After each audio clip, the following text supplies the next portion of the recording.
So my soft girl era don't got nothing to do with pedicures and massages, perfume and 3 wick candles, cause that's just, that's everyday life. This soft girl era got everything to do with releasing everything that has forced me to be hard.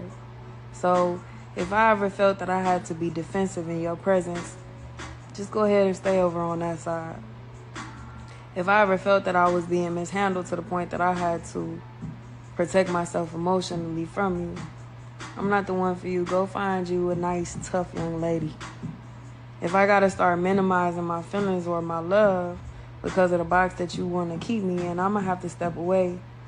This open heart was never made for the cage or the role that you wanted me to play.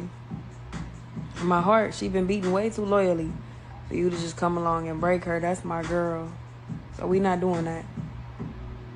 And if you ever wanted me to be humble but you neglected to speak life into me, I'm going to be looking at you sideways. So that's too much respect to risk. We should just go on about our business.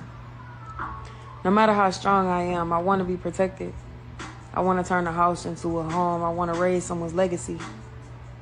I want to be vulnerable, like a woman should be, without feeling like I'm under attack. In this crazy world, I'm just a girl. I want to love deep. And I want somebody I can take care of. It's my soft girl era. Because you don't need 20 friends. You just need 3 motherfuckers and you can take over a country. Okay, that's what we're confused as Americans. We think we need all these motherfuckers. You give me 3 bad motherfuckers and you're finished. You understand me? You're fucking finished. Because we got each other. And listen, man. Look alive. Mind Don't Matters, Season 4, Episode Trey. Mind Don't Matters Records. Take that. I'm your host, Jay Optiks. The girl, Coach Kesh.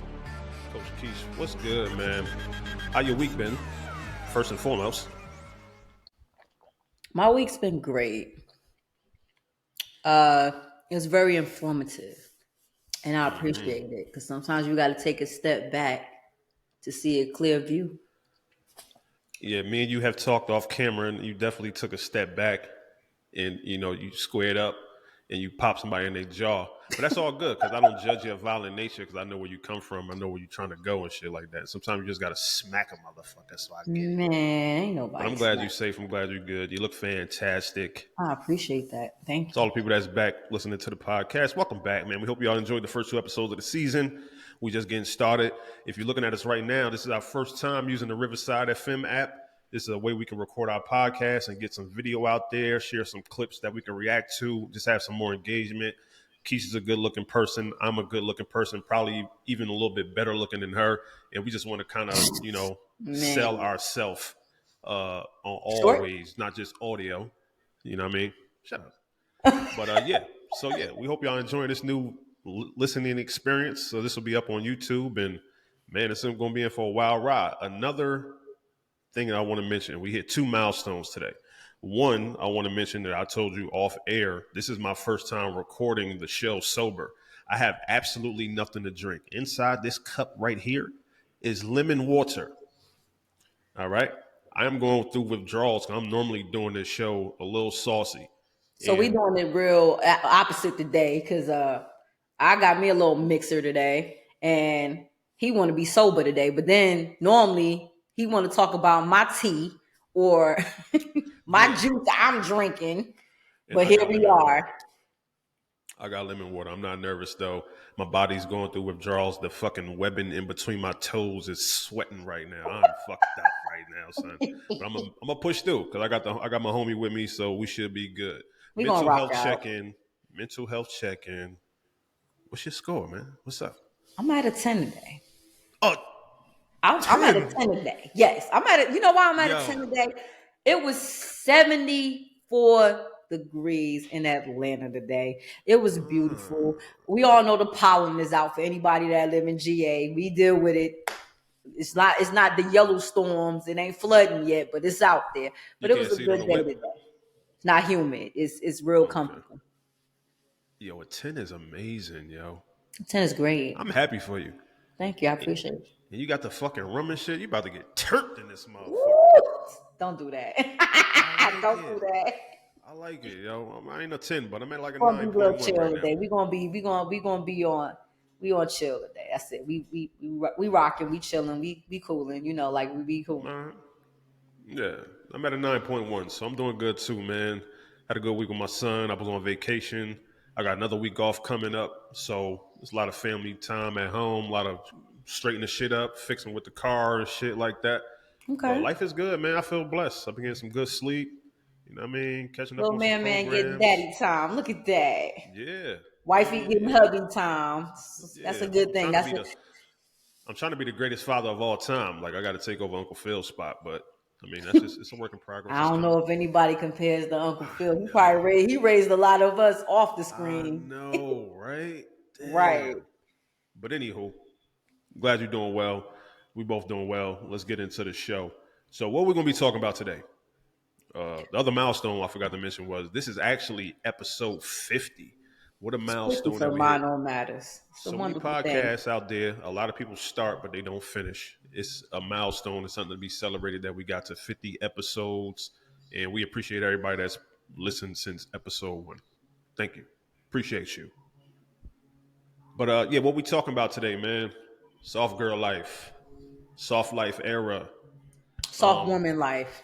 soft woman life. If you want to be technical out here, I don't know if you noticed, but Keisha's she a woman's woman, right? She don't be playing around. Oh, So here we go.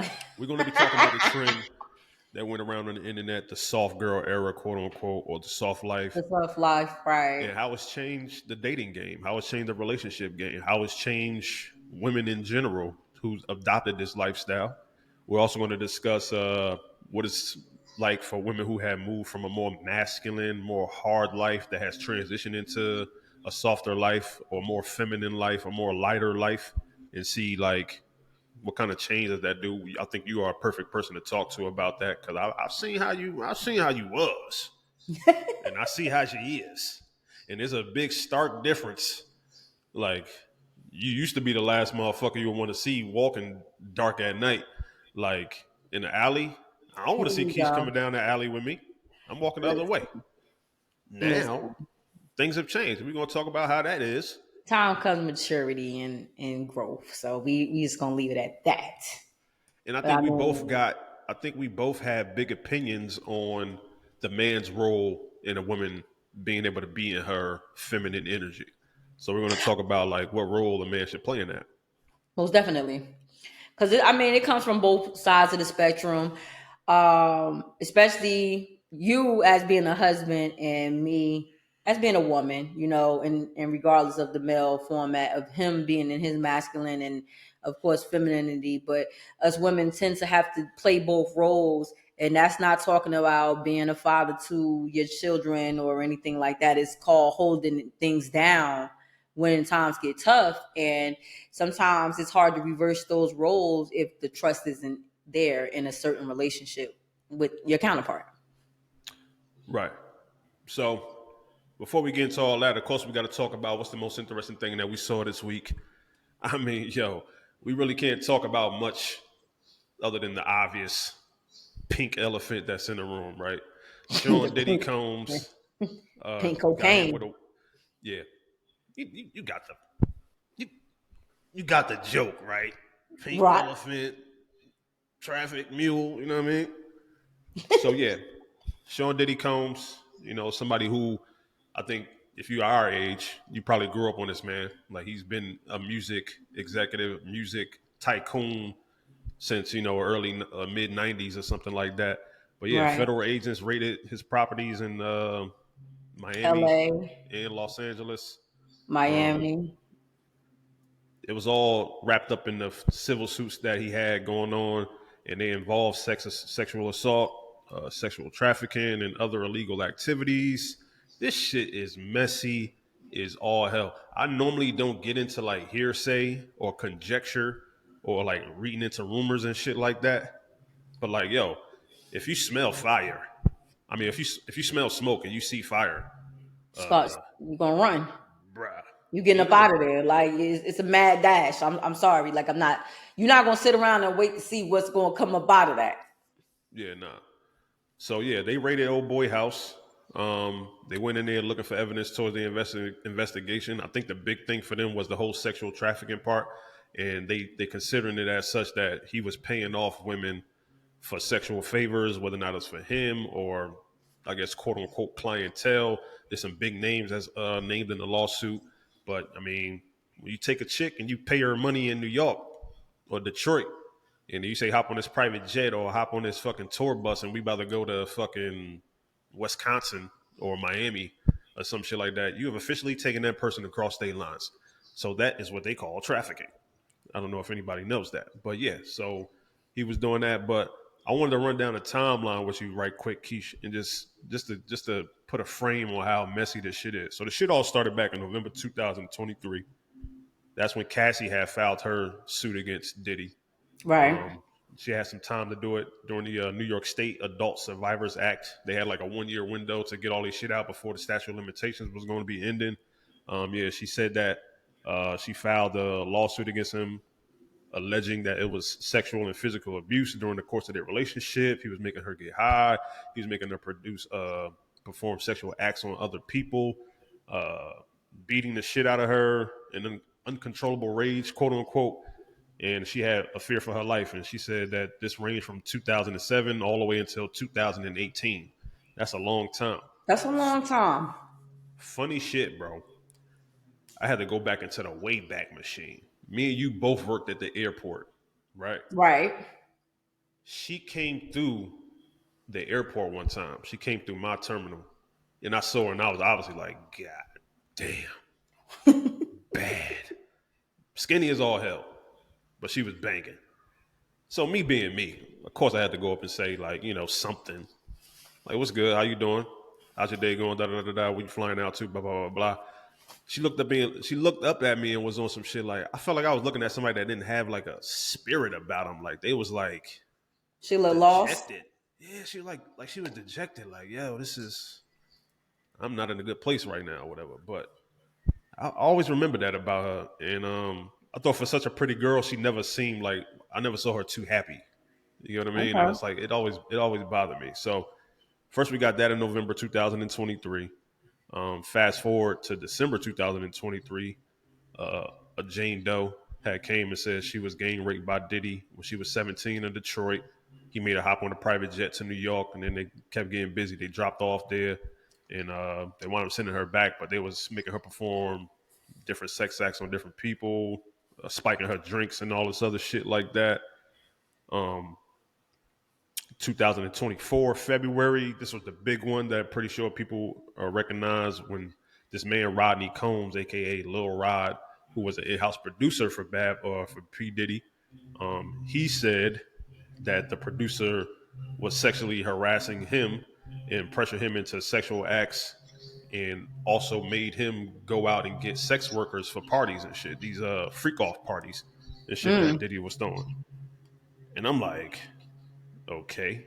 But when he filed the suit, the names that was on there, like Prince Harry and fucking L.A. Reid and shit like that, it's like some heavy hitters and shit like that. So this wasn't a secret. Like, people in Hollywood knew how Diddy was getting down. It was all rumor, but this shit sounds pretty fucking legit. And yeah, You think fast Prince forward. Harry was really there? Not to cut you off. Because, I mean, the only reason why I'm asking is him and that's the one that's married to Meghan Markle, isn't it? And they had a baby and all What that. was it? Yeah, it was. I think So, it was married. Yeah. and I'm like, she left her show for her marriage. So him being on that list, I mean, I'm not saying it's unlikely.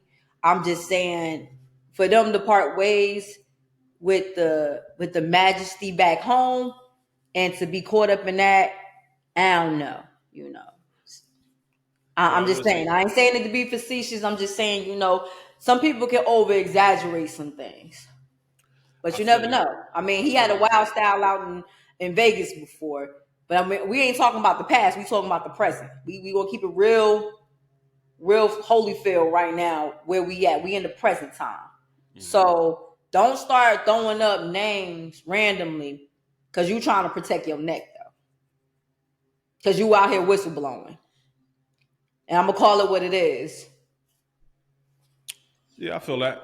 But what I would say is people in power, not only in Hollywood, but people in the government, and I guess over there where they got the matriarchy or patriarchy, whatever setup they got up in their government.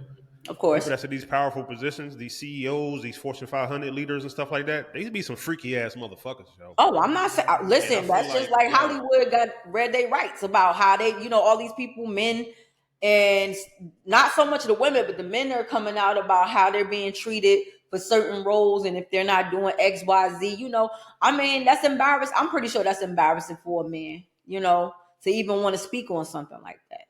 yeah. Your manhood is definitely in jeopardy when you're doing that, and I don't condone zero tolerance of any of this shit. Period. My opinion is that we heard a lot of shit about Diddy over the last 2 decades. Right. I'm leaning towards like the dude seems like he might be guilty of a lot of this shit. Not saying all. I think the raids on his house was more so about getting evidence Evidence, right? and maybe Evidence. getting rid of said evidence. Circumstantial information. Because there may be some people on video or some people written down on a piece of paper in a certain drawer or a certain desk or a certain safe that we not wanting to get out to the public. I think they might have went in there, eradicated that. I think it's interesting that when Homeland Security went to go raid the place, the first place they went was the security system, and they took out his hard drive. And somebody said that hard drive might have got destroyed. That's just conjecture. I don't know if that's true or not, but yeah, I think it's some people that need to have their neck protected in this particular situation. And if Diddy got to take the fall, they like, I ain't going down for this. I ain't going down, of course. So, of Definitely course, not going down. it's all about who's expendable at this point. Right. Who is expendable? I guess it could be him. It's going to be interesting to watch going forward, though. So we'll have to see what happens. What's the other thing that we saw that was the most interesting thing of the week, man? The key If you have a new bridge. bridge fear, if you have a fear of riding over bridges, Kesh, do you have a fear of riding over bridges? Because I do not, but I mean, I gets down when it comes to that pedal to the metal out here. However, I'm trying to get across it, not get brought down from it. Hold on now. You saying you don't have a fear of bridges, but when you get on a bridge, you don't be wasting no time to get off said bridge. No, of course not. I mean, you just never know what can happen. Like, I mean, it's a bridge that went down here in Georgia, in Atlanta, Georgia. So it's like, Shit. I mean, and that was, I think, a year or two ago. I don't really remember the timeline, but I remember a bridge did go down here. And I'm like, you could be sitting and just don't never know. I mean, of course, God willing, God bless those that were harmed and weren't found during this tragic situation. I'm not trying to make light of it at all. However, it's just like, when it comes down to it, you just never know when it's going to be your time when disaster strikes. And it's very unfortunate. Yo, it's funny you mentioned that because I was thinking the exact same thing watching the video, because I watched the video as it was happening. Right. And you can see the lights on the boat go out. And I'm like, oh, shit. Like, okay, I already know what's going to happen. But this shit, I immediately turned my attention up to the cars going across on the bridge. I'm like, oh, when is this shit going to hit? Versus, is there going to be a car stuck on the bridge as it goes? I'm like, yo, imagine you getting off work. You think you about to go home and see your family, chill out, watch some fucking basketball or something like that. And then next thing you know, the bridge just collapsed. Right. And you made plans and they're not going to be fulfilled because of something that was out of your control. But that's a lot of things about life in general that we have no control over, what happens to us. We can only control what we allow in our lives, and what's hands on, that was unforeseen circumstance. Yeah. I want to say shout out to the ship was making a mayday call as it was sailing into the bridge, and they was able to actually stop a lot of the passenger cars from actually going on the bridge. Right. Yeah, I read that. I listened to it. There were some construction workers that were still stuck on the bridge, and there was 6 of them. I think. I'm imagining all 6 of them people have perished. They found 2 of the bodies, but the other 4 is still missing somewhere out there. They said they only recovered 2, and then they call off the search, and I'm like, yeah, but recover the bodies for the family. Give the family their sanity to at least be able to, memorialize their people. Give them what you can give them as a resting. Don't just say, oh, we calling off the search. I mean, don't say that. Yeah, don't say Yeah, that. right. Don't you put they put that out to the press a little too soon. Yeah, They don't could say have that. at least said, for right now, we're still searching. You know how they always try to clean up their bullshit that they put out, their propaganda to the world and to the news. However, those are still people and somebody's family that wasn't recovered. Yeah. But yeah, man, big prayers out to the people of Baltimore and the people whose lives was lost and Most anybody affected definitely. by it. Send out my condolences. Hey, man, yeah, kiss your family, man. Call that person or show love to whoever person in your family or friend circle that you got beef with, because you never know, dude. You really, really never know. But as we transition to our topic, I don't know if it's too much of a hard turn, but yeah, man, as we talked about on the top of the podcast, the episode is going to be themed around the soft girl, or as Coach Kesh like to say, the soft Woman. woman life, soft woman lifestyle, soft woman era. And we thought this was a very interesting topic to talk about. I know I did, especially because I know that who I record this podcast with. I know I record this podcast with a stone cold thuggerooski out here. I know how you got down in these streets of New Jersey. I know how you get down in them streets of Georgia.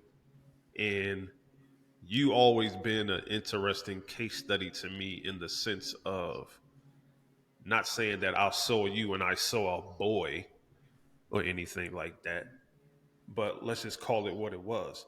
I was a You tomboy. you gave off very masculine attributes, very in your face, very would throw hands, I would. not afraid to get a little confrontational wherever it had to be had. You spoke up for yourself. You know what I'm saying?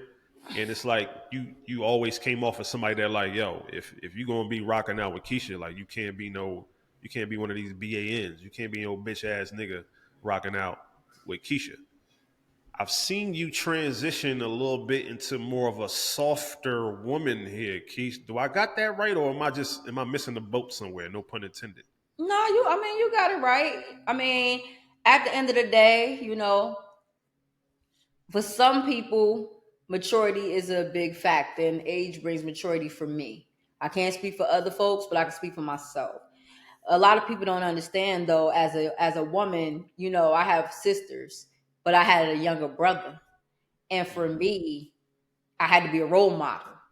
And growing up in the time that we grew up in, it was always said, "Ain't no man gonna have no sass." So ain't nobody chasing no ass around here. So I made sure my brother was tough enough to walk these streets and he didn't have an issue. Because at the end of the day, he still came in, let me know if he was younger, of course, what type of time he was on, what I'm saying, or what time somebody else is on.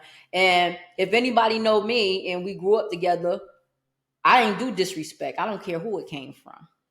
And at the end of the day, if you got an issue, look at him and look at you, at him being, maybe 9 or 8 years old, and you like a teenager, but you out there, y'all joking, y'all playing, and maybe you did get a little out of line, and he came and hollered at me and everything, and I'm like, yo, like, okay, y'all was joking, but it ain't gonna be no bullying. It ain't gonna be no, I'm coming at you like he a grown dude or he a teenager. You going to fall back, and that's still bottom line for me. Even with anybody I care about, let's, if it could be talked out, let's talk it out. Everything don't have to end in a boxing match or somebody trying to go do some crazy nonsense or gunfight or just something that's gonna cause harm.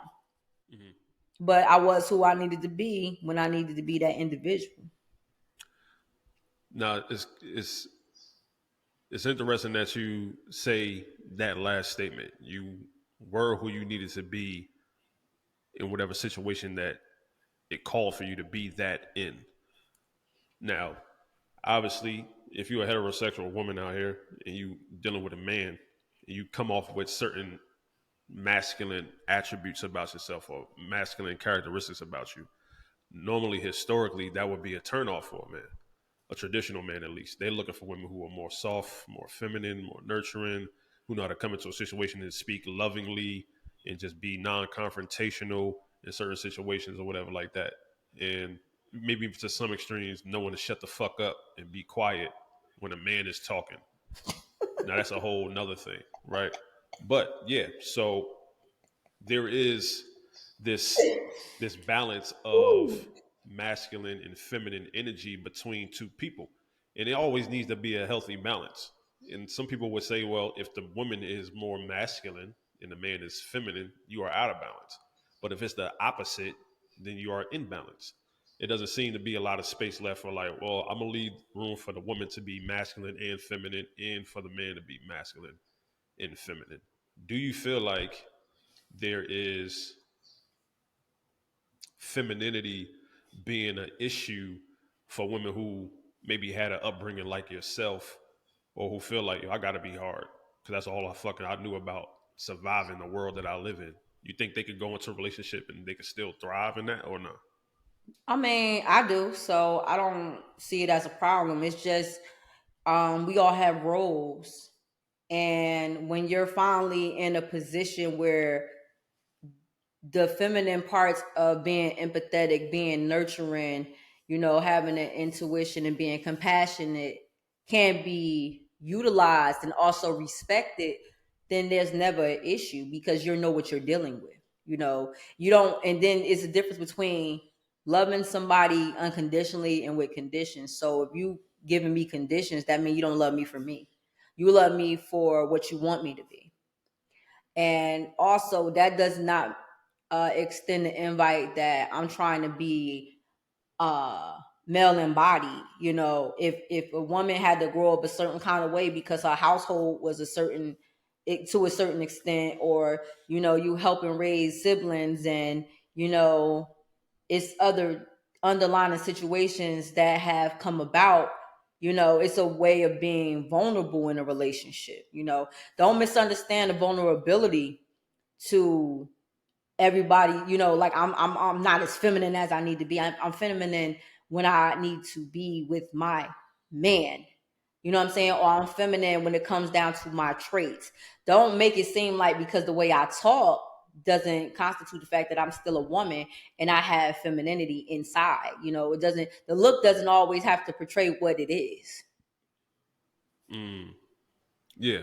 So I wanna bring up a clip first, and let's react to it. I kind of feel like this is more along the lines of a woman speaking from her opinion about what's the prerequisite for getting the femininity or the feminine side out of her. The only way for a woman to tap into her femininity is when a man is a provider and a protector. When she feels safe and she feels like he's doing and she feels like he's giving, that's the only time she can remove her cape, remove her boss lady, and remove her powerful cape and leave everything outside and just come home to a man and be a little girl. But sadly, that doesn't happen anymore. So let me start off by saying this. I had an interesting conversation with my wife this morning where she kind of hit me to some game that I didn't think about in getting ready for this episode. She was saying, like, yo, this whole soft girl life shit or this soft life era started off as one thing and it kind of got hijacked and turned into something else. The whole thing kind of got started off as kind of like an aesthetic, self-care, taking care of your mental health and shit, running away, not running away, but removing stress out of your life, things that make you feel like you got to be like, all the time. If that means like, yo, I don't need to hold down 2 or 3 jobs and be a student as well, because it's causing me a lot of stress doing that. Making sure you go seek therapy, making sure that you're dressing in a way that's going to be high vibrational, making you feel sexy, getting your bedroom set up, light a candle, meditate, all this other good shit. And I was like, yeah, I didn't think about that. Somewhere along the lines, it kind of got hijacked into this thing of I need a man, or men being a part of the equation to take women out of their masculine element and put them in a more feminine element. And I got to say, I got a love-hate relationship with that whole ideology, right? Because I feel like in one ways I would understand somebody like yourself who had a certain type of upbringing, who had a certain type of survival mode that got them this far. You get what I mean? I got to this point where I'm at now, or my point of success, or my point of who I am and holding myself up because I went through certain things. And I love that shit. I love that shit. However, I do feel like a man's job it's to provide just a space for you to be who you are at your core, who you are as your default. I don't think it's a man's job to come in and provide an atmosphere for you to be feminine, because not all women are feminine. Not all women is gonna be on that lovey-dovey shit, no matter what life you bring for them or what kind of leadership that you show. Hey babe, how was your day? Let me rub your back, da da da da, cook you dinner, da da da da da.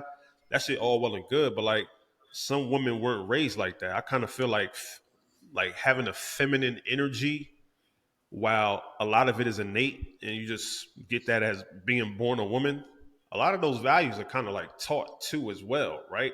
Having a mom, a healthy mother in the house when you was growing up. Also having a father in the house where you can see how a man is supposed to treat a woman.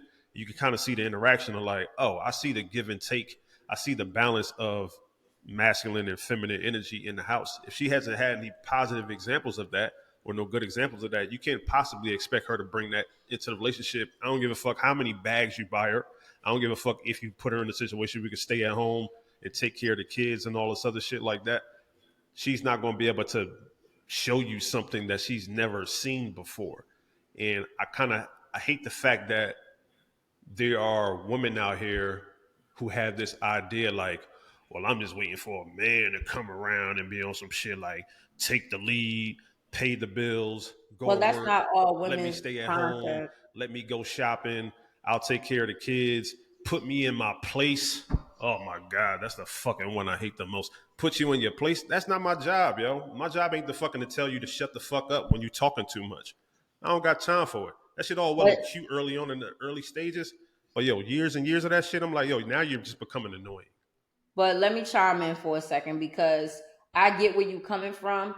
But femininity is inside of a woman, period. It's not about a man bringing it out of her. So I totally agree with you on that part. But when you're raised to be a certain way and you still haven't explored that side of yourself, because maybe you didn't get to be nurtured at home and you always had to be like, don't cry, shut the fuck up, be tough, hold it down.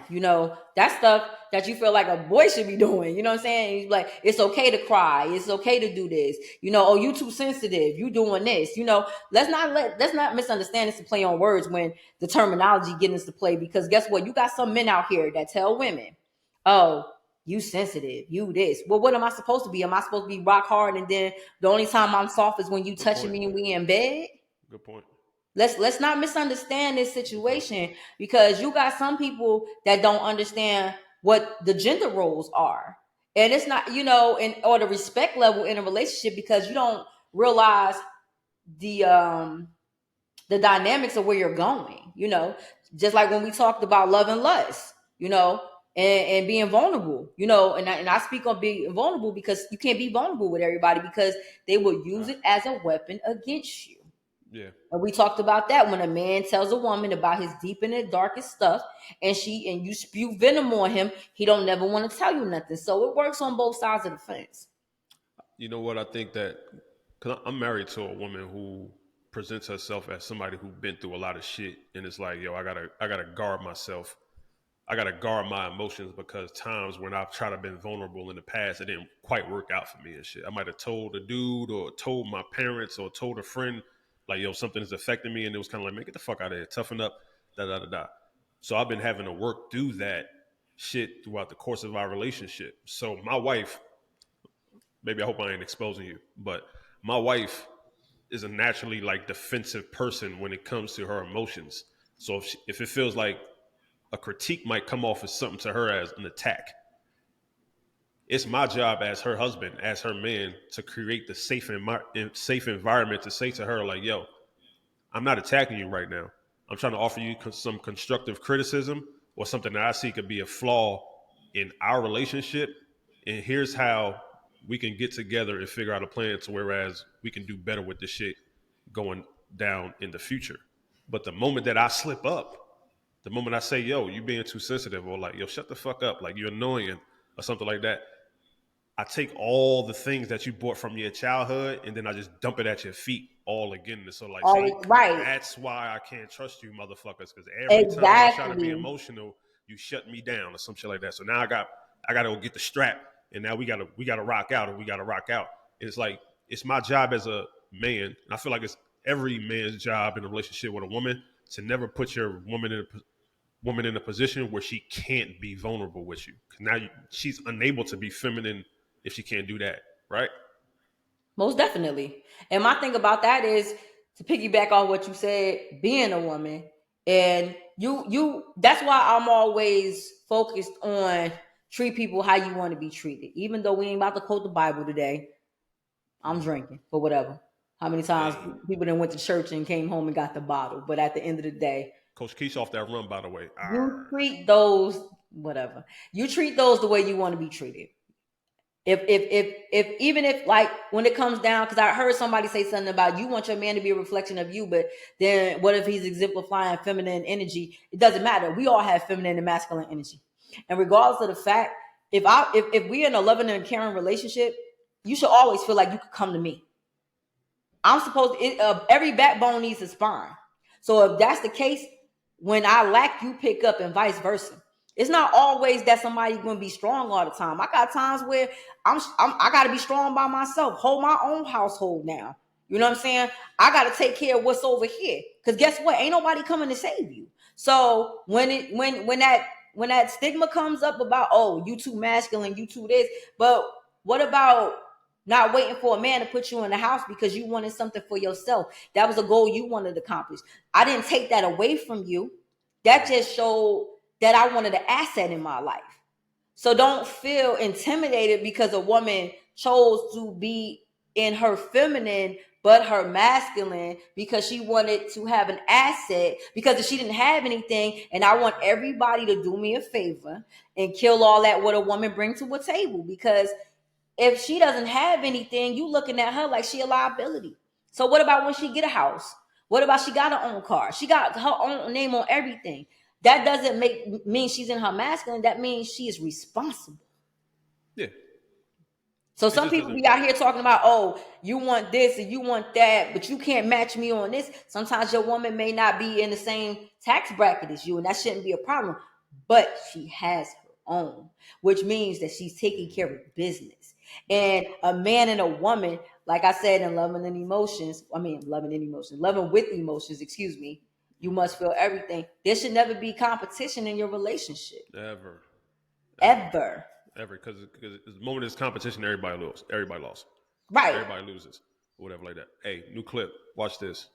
Let's get a reaction to this clip about the man's role in taking a woman out of her masculine energy. Ooh, a wise woman just told me this. Men, taking a woman out of her masculine era and bringing her into a soft feminine era is a real flex. It means you gave her peace. Ooh, that marinade. Too damn good. So my question to you would be, as a woman, what are some of the attributes that a man needs to exude starting tomorrow? If he's got a woman that is in her masculine energy, who maybe even in some ways guarded within the relationship, and he wants to get her into more of a safe, secure environment for her emotions, physically and spiritually, and show the proper leadership, what's some of the things a man can start doing tonight? Be patient. Practice patience. Be consistent. Communicate. Also, listen. That's the biggest thing. You know what I'm saying? But comprehend. You need to be able to comprehend what your woman is telling you. No, we're not asking nobody to read our minds and figure out, because the hardest part about us is like, when y'all ask us what we want to eat and we be like, huh? Listen, I get it. I got no energy for that right now. Like, and y'all be like, look, just tell me what you want to eat. Damn. Like, and it's like, we don't do it on purpose. We be trying to brainstorm. Damn, where did we go last? Like, do he want the same thing we had? maybe he tired of that. You know, like if your mind run 1,000 miles a minute and you just trying to figure it out, you don't want to just shoot off the first thing that come out your mouth, though. You trying to think. And then some women that's considerate to the man, even though he's saying, what do you want? You're trying to be considerate to the both of y'all, even though y'all could probably find anything on the menu to eat. But what about that part of being considerate to your mate? That is like, I'm thinking about you too, babe. Like, I just want you to understand that I want to eat, but I want you to be comfortable too. I want us to vibe out. I want us to always feel like, not that fact that we in sync and we on the same page, but I get you. Yeah. I would say as a married man, as I like to say, as a married man, one of the things I learned over the years is and I had to learn this shit through therapy. Let's be clear and shit. I encourage anybody who listens to the show within earshot to go seek therapy. But one of the things I learned in therapy was when it comes to relationships, a lot of times you have to be the example for the thing you want to see before you actually see it. So be the change you want to see. You have to be the change that you want to see. Like if you really want your girl to be more vulnerable with you, you got to step out on a limb, nigga, and be a little bit more vulnerable with her and shit. Even if that comes at the cost of being quote unquote, man, you acting a little sensitive right now. You acting like a little ish right now. Sometimes you got to show them like, yo, it's safe with me. That little thing that you feel insecure about, or that thing that you feel like you're going to say, but I might blow up back at you. It's okay to say that to me. And you got to give them example after example after example that it's cool.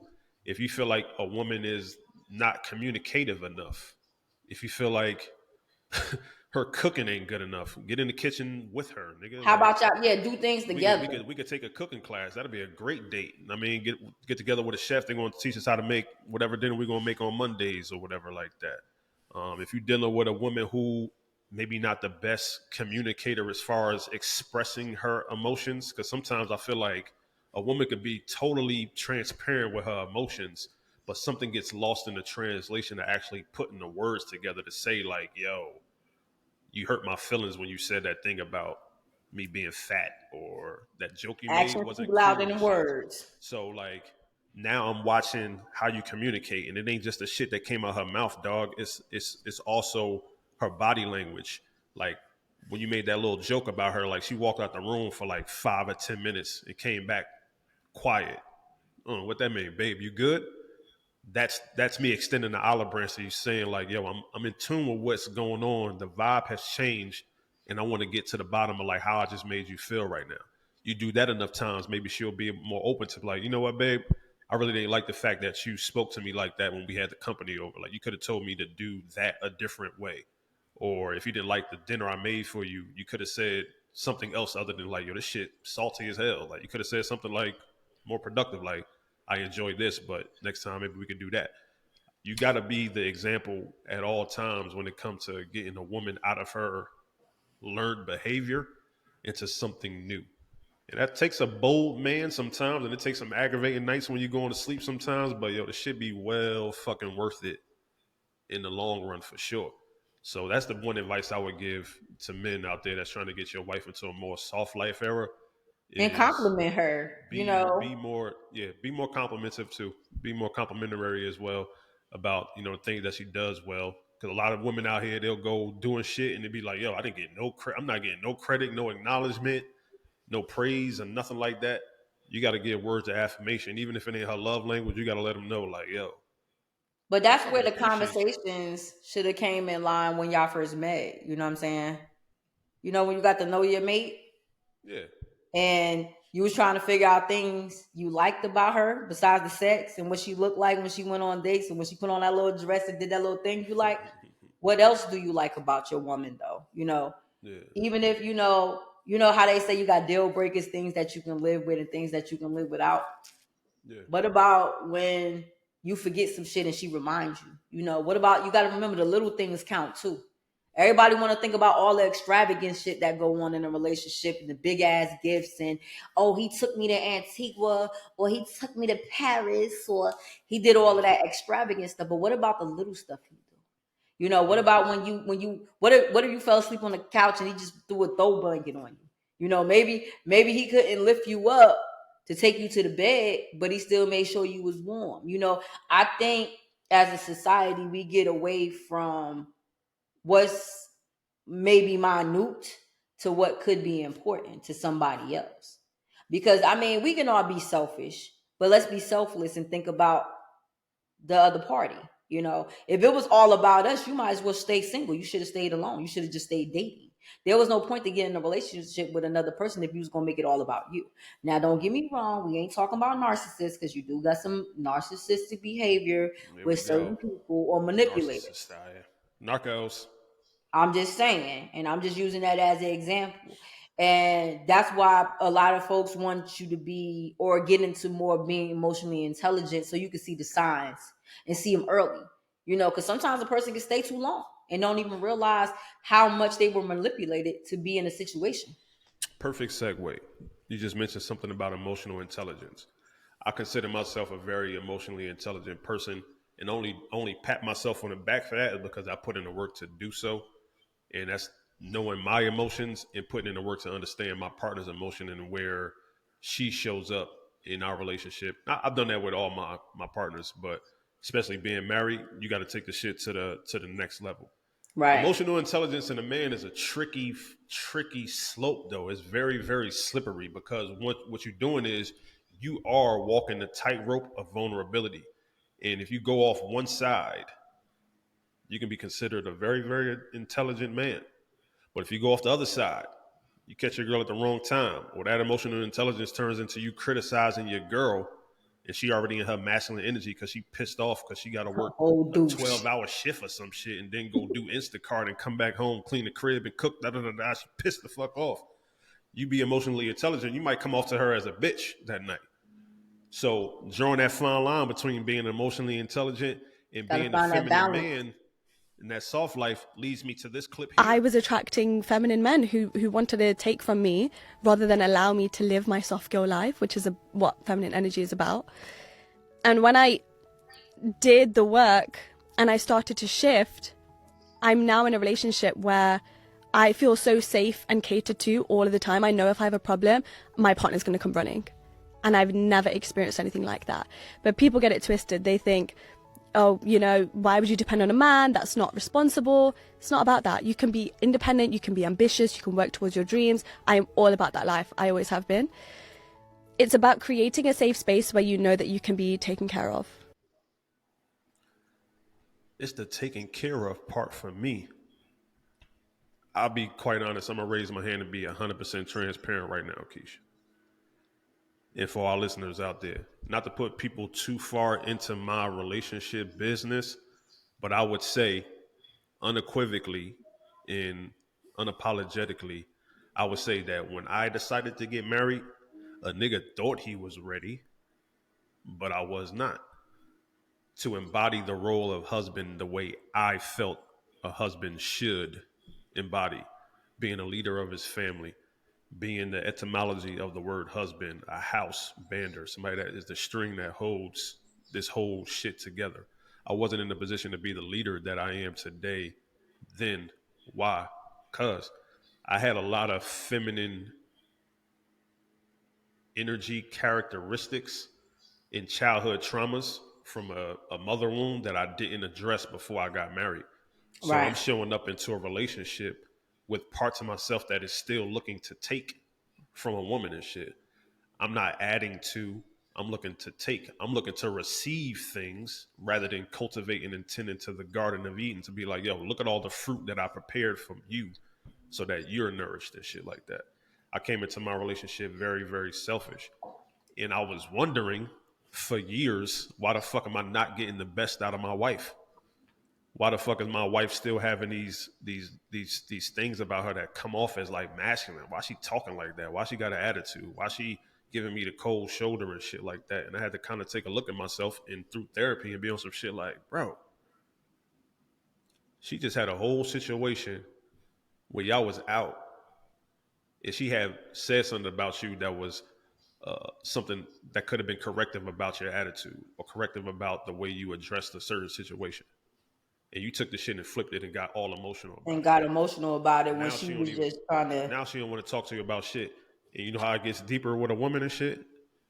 Damn, nigga, that's how you react when I give you constructive criticism. What makes you think that you can handle anything tough that come across our marriage for our family? You gonna get defensive about that and run and hide your tail and shit like that? And it was like, yeah, I've been being a bitch this whole time, son. It's like, damn, I really wasn't ready for this shit. That's why I encourage everybody before they get married or even get into a long-standing relationship with somebody. I encourage motherfuckers to seek counsel from men Most that's been like, definitely. yo, I've been down that road, young blood. You need to grow up and shit like that. Because one thing I heard on this podcast called Dear Future Wifey, shout out to Dear Future Wifey, great podcast. This dude came on the episode. He was saying something like what it means to be a husband or what it means to be a man in a relationship. And he was saying like, yo, if it ever feels fair, you're doing something wrong. You should always feel like in the deficit as a man when it comes to holding down responsibilities. There'd be times early on in my marriage, I'd be on some shit like, why the fuck this shit ain't get done? Why the fuck I got to do this? Why I got to make an appointment for this? Like, no, motherfucker, that's your job. If you take all this shit off the table, look how good the house is. Look how clean this shit is. The food tastes better. Look at my son. He all happy and shit. It's like, damn, yo, why didn't I catch that shit earlier? You could probably speak to this too. Maybe you've dealt with feminine men or men have been on some real sensitive bitch ass nigga shit. How does that not put you in your feminine energy? Well, I'm going to just say this. I've always had my own.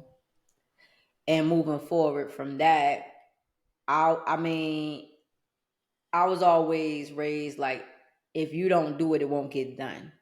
So instead of having to go back and forth about it, just make sure it's handled.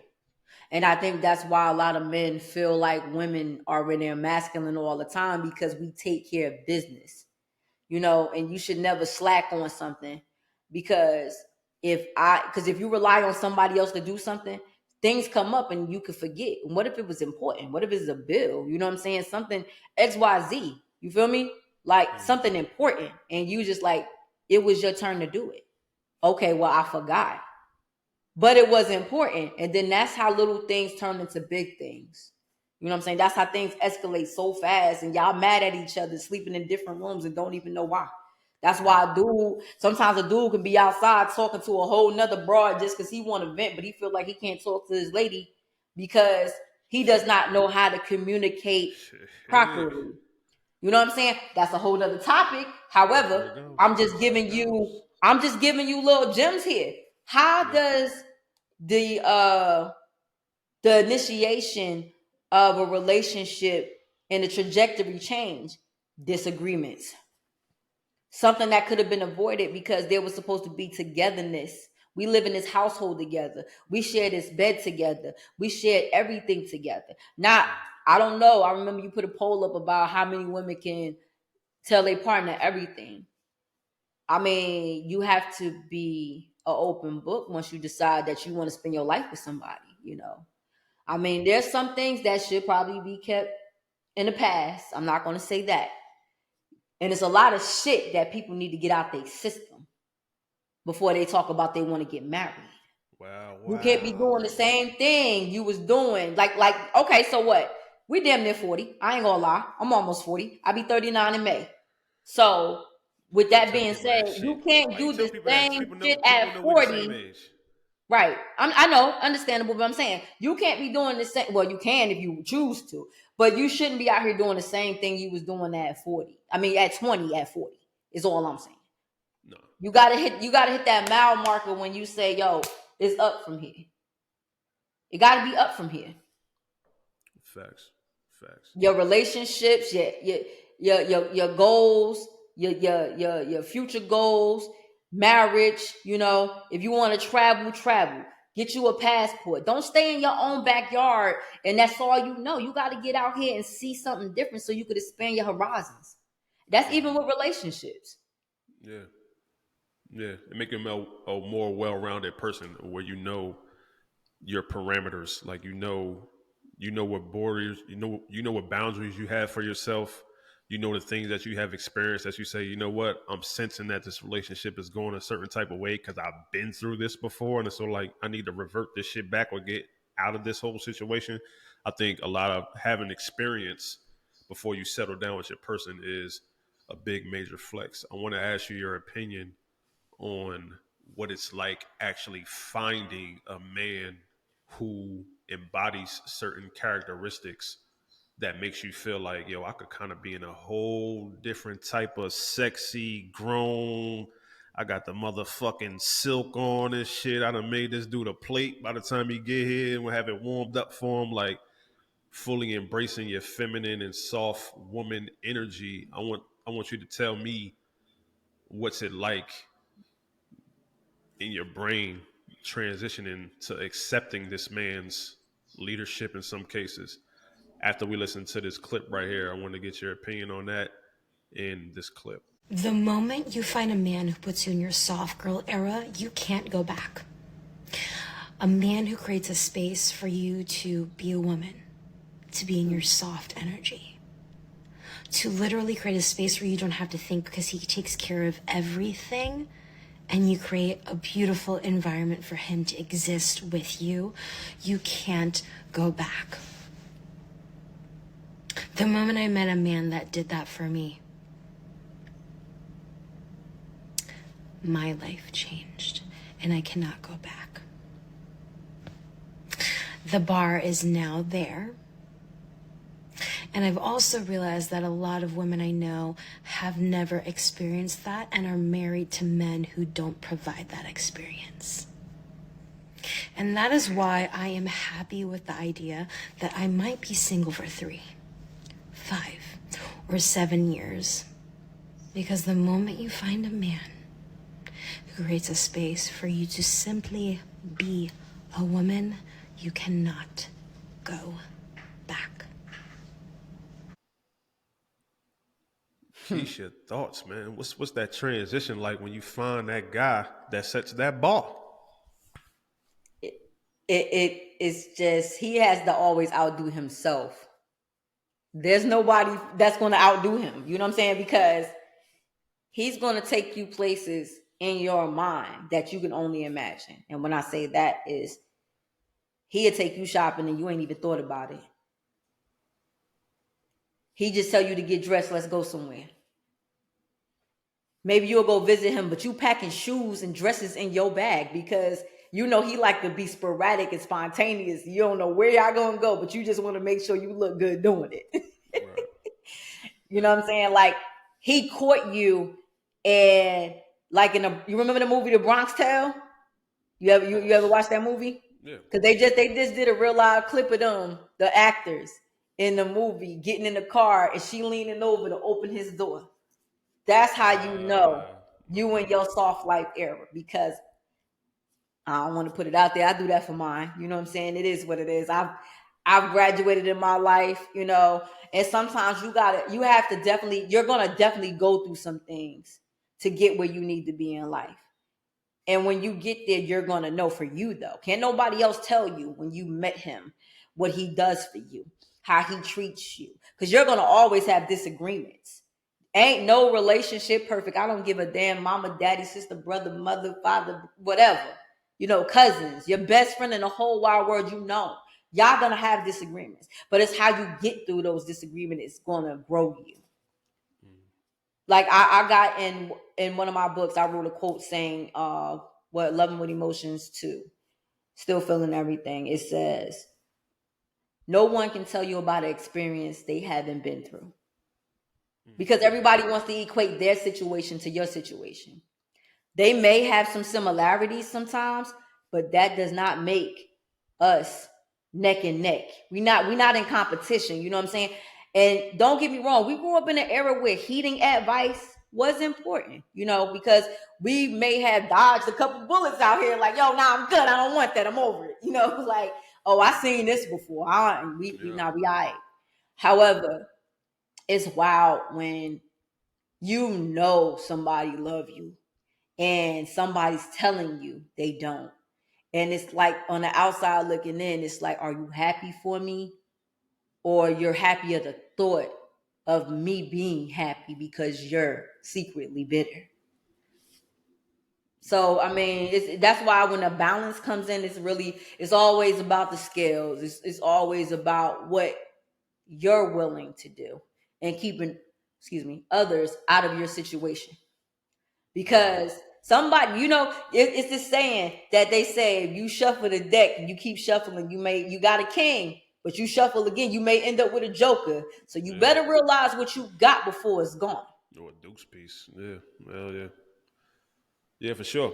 I love that, man. It's good to hear like the other side of the equation, because one thing I can say to dudes, man, is you got to embrace a lifestyle inside your relationship that may feel uncomfortable for you, may feel uncomfortable for a lot of us, being that a lot of us grew up in uh, households that when daddy wasn't around, and if he was around, he damn sure wasn't treating mom well. So you didn't really get the necessary recipe for how to treat your lady and shit like that. But I would say the biggest ingredient outside of what you're saying from a woman's perspective would be, yo, your level of service needs to be like A plus plus if you want to get the best out of your woman.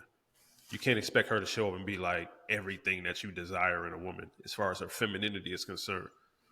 You have to be like extra high service level. I imagine, I liken it to like going to like a 5-star resort or a 5-star hotel. Like when motherfuckers is like tending to your room like 24/7, like y'all did that. Y'all replaced the towels. I just took a shower and shit. You know what I mean? The motherfuckers, the room service is there, like right there. You know, they cleaning your room. The drinks is stiff.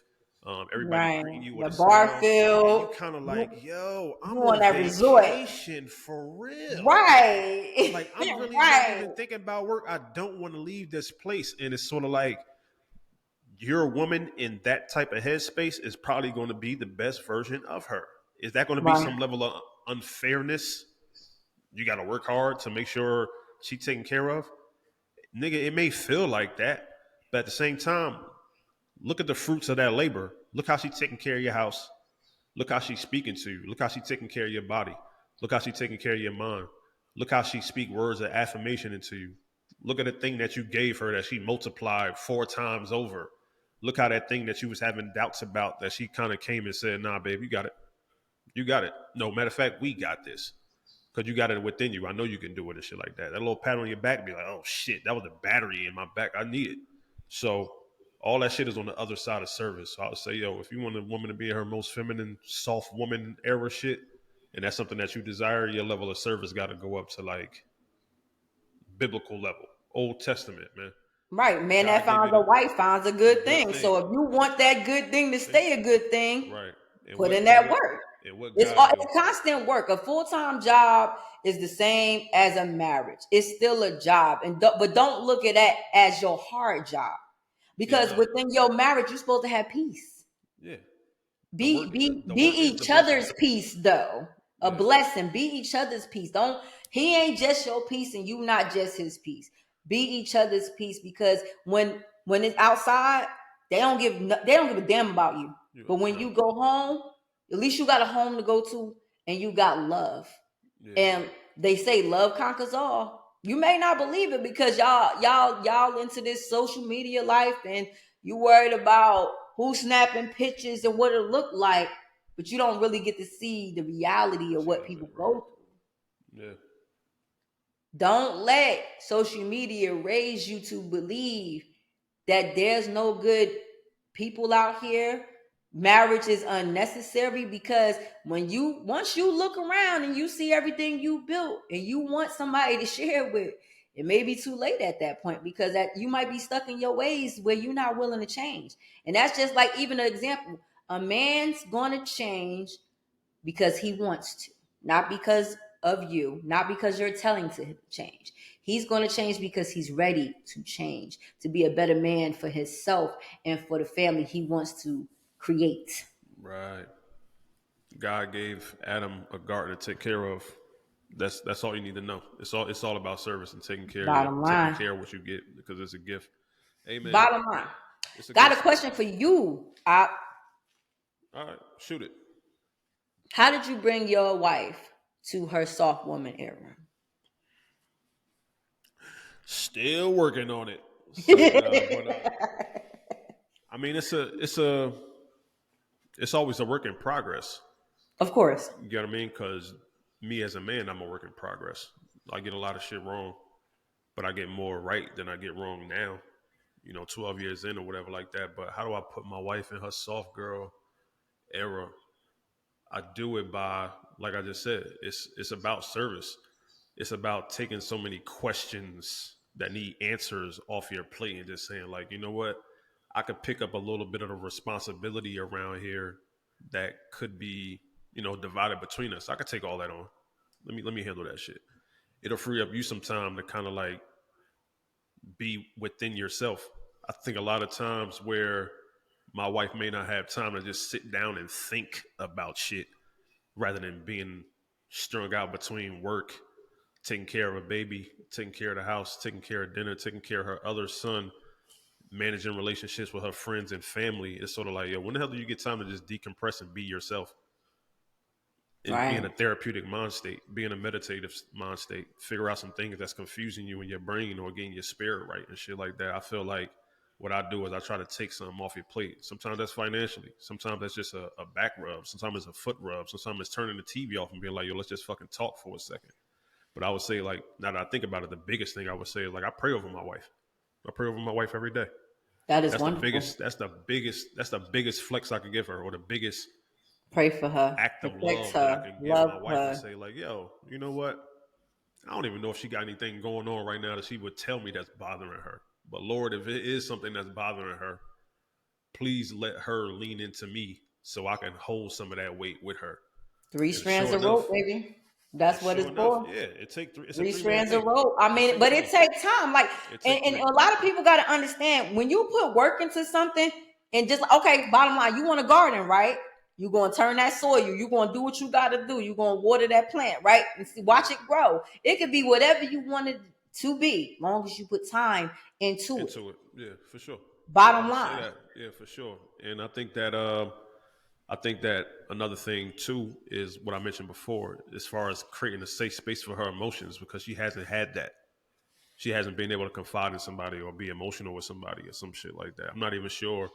I've probably seen my wife cry more times than she's ever had anybody else in her life seen her cry.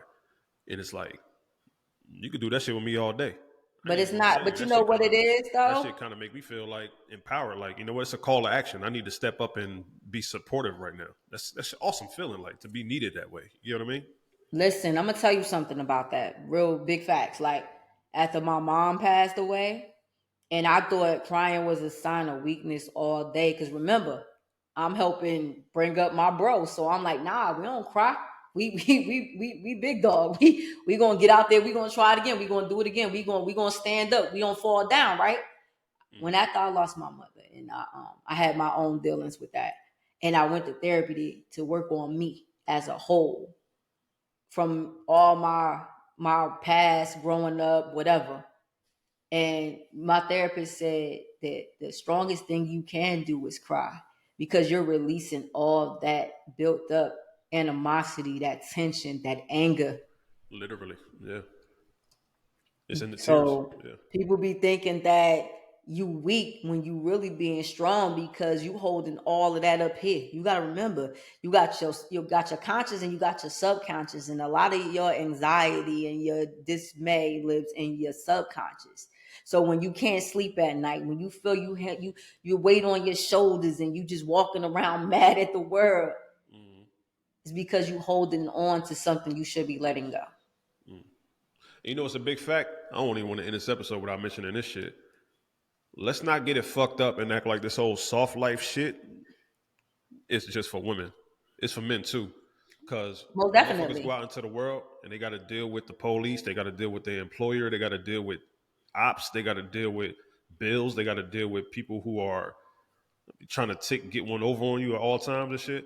Right. If I don't have the ability to come into my home, hang my hat up, hang my jacket up, kick off my shoes, and just lay on my woman's chest or lay on her lap and just be on some shit like, yo, I had a fucked up day, and I'm not provided that space to just vent right there, you're not allowing me to be soft either. But you know what happens to motherfuckers that gotta be hard all the time? That's what I said about being vulnerable, bro. They become violent or they become irritable. Right, and that's why I said about being vulnerable. So if we're not gonna call men soft, we're gonna say vulnerable. It's still a vulnerability. Right. It's still an understanding that both men and women have good days and they have bad days.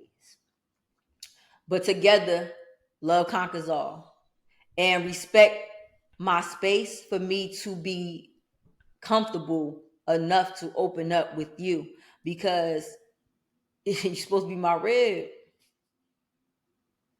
You my rib, girl. You know that, right? Turn over. Nah, for real though, facts. Like, I mean, yeah, of course, we're not back in 1980, 1960, 1990. But sometimes you still got to get back to the basics of loving on your mate and stop letting the outside world dictate your relationship and how things should be. Get that mental health. And I speak on that all the time. Like, you know, on my own channel, you know what I'm saying? On my IG, you know, if you're not following me, please give me a follow. You know, I ain't Coach Kesh for no reason. You definitely have to always work on you.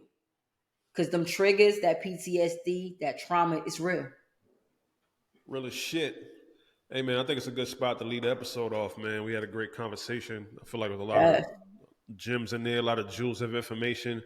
If you're somebody out there that's a woman listening to the show, when you're looking to get into your soft life era, soft girl era, however you want to call it, fully embrace it, do your research on it, ask where you at in your life right now and what it would take for you to get to the life that you desire and what kind of mate would be the perfect person to be in your life. And get specific about what you want. Yeah. Get real specific. Write it down. Manifestation is really real out here. What you say? Don't shortchange yourself on what you can have. Say that again, bro. A real paper and real pencil. We gotta write it down. Yeah, real paper and pencil.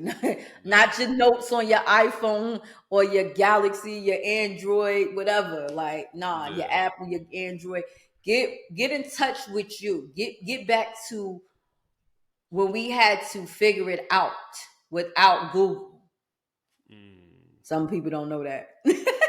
Some people don't know that. Not the new generation, you know. Everything comes and goes, and it's, you know, if it's.